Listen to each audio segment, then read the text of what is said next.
السلام عليكم ورحمة الله وبركاته وسلامتين دمانتين وحرجنا إنات في عنتهين وعافمات غبتان إلهي هايدين كبد باديو دبك أدونك كسو زيادي عذرك كوفيد-19 وقت دير وح ما نسو قلنين channelك مركا وحان ربي إنان دبو بلابو إنان سو قليو محل يجري فيديويال عصب marka intii uu waqti iiga lumi lahaa inaan wax cusub diyaariyo waxaan rabay inaan si dhaqso leh aan uga hadlo shaqooyinka technology-ga iyo siyaalaha loo helo shaqooyinka technology-ga sababtoo ah hadda baryahan dambe waxaa intii covid-19 ku yimid waxaa batay shaqo la'aan fara badan dad badan ay shaqooyinkoodii ay burbureen makhaayadihii sheeg ganacsiyadii kaleete u baahnaa in ay dadka is arkaan waxyaalahaas oo dhan covid-19 ka zaid u saameeyay marka of course technology-gani way isticmaalaan kambaniyashan uu saameeyay covid-19 marka kambaniga haddii uu khasaaro maxal dhihi jiray technology lacag ma gelinayo oo wax cusub ma gadanayo marka engineerskii iyo dadkii u shaqeynayay ama dadkii ay kireysan lahaayeen ayaga xataa waa la saameynayaa marka qof ka fakanayo ma leh laakiin anigoo fiirfiirinayo suuqa iyo meelaha lagu kala gato sheega stock marketka iyo investmentska iyo waxyaalahaas ayaa waxaa ii muuqatay hal wax oo aan runtii iloobi waayay halkaas waxna waxaa waaye qayb kasta oo ka mida dhaqaalaha adduunka wuu saameeyay covid-19 oo runtii ganacsi ahaan dhaqaale ahaan hoos bay u dhaceen marka haba ugu sii badnaato qaybaha energy-ga oo sida sheeg macdanta saliidda iyo baasiinka iyo naftada iyo waxyaalahaas marka laakiin waxaan arkay picturekan oo sheeg ka hadlayo sector-risk iyo dhaawaca gaaray qayb kasta oo ganacsiga ka mid ah marka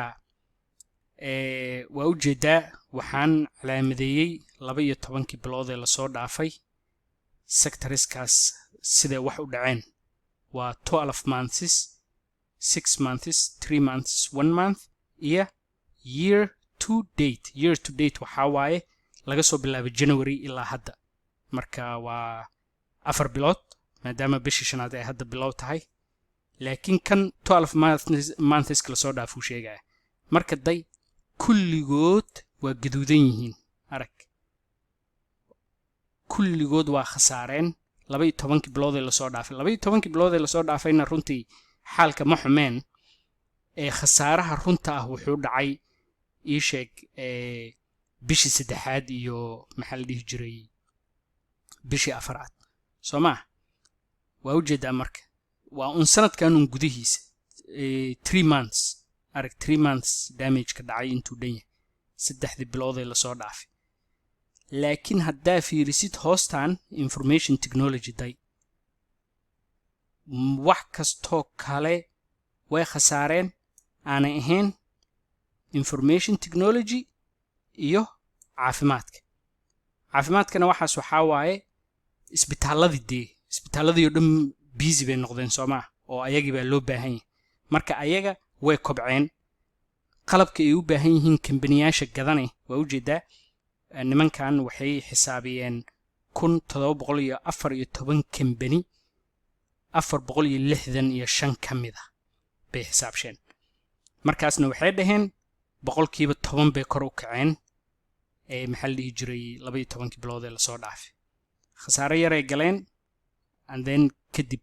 6 bilood ahaan haddii loo fiirsho ka kor bay u kaceen markii la isku dardaranay sanadkii oo dhan 12 bilood oo lasoo dhaafay boqolkiiba 10 ay kor u kaceen laakiin information technology day hal bil haddii la fiirsho boqolkiiba 8 ay kor u kacday haddii la fiirsho 6 bilood wakaa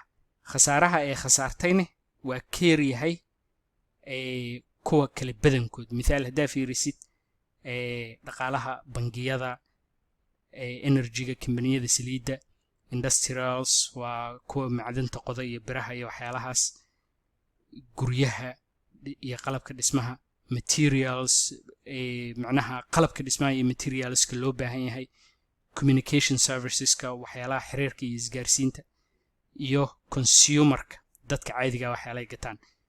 kulli dharbaaxa ku dhacday taas waxaa ka sii daran suuq ahaan suuqan oo dhan marka waxaa la yiraahdaa Standard and Poor Soomaa 500 oo company fiiriyaan 500 oo company waxay ku xisaabsheen inay dhan yihiin 23 trilyan iyo 500 bilyan inuu yahay qiimahooda suuqaas oo dhan markii company-yaashu ku jira la fiirsa marka information technology kalideegeeda waxay tahay 6.3 trilyan waxa waaye 6 trilyan iyo 300 bilyan big information technology kaligeed dhanta arag inta company oo ay tahayna waa 1263 company waaye waxayna baareen oo xisaabsheen 346 company oo kamid marka waxaan oo dhan u sheegayo waxa waaye hadduu qof ka fikirayo oo hadda uu isleeyahay aniga jaamacad baa dhigtaa ama dugsi saraan ka baxaya ama bilowbaan ahay talow xagee aadaa ma information technology boss ma iga banaanya ma meel kale aan aadi karaa nambaradaas fiiri arag kuwa ugu soo dhow waa healthcare waa 3.9 trillion waxa kale oo dhan hadaa fiirisid 2.2 trillion 2.8 trillion laakiin waxyaalahan kale dhan waa billion ma aha trillion soo ma jeed marka suuqan 23 trillion 6 trilyan iyo 300 bilyan oo kamida waa information technology kaliya marka bal isweydii arintaas boss ma kaaga banaaya meeshaas risiq ma kaaga qoran yahay waxay la tahay inuu boss badan ka banaan yahay oo dadka runtii ay wax badan ka heli karaan marka waxaan rajaynayaa inaa wax ka faa'iideysatay wassalaamu calaykum waraxmatullaah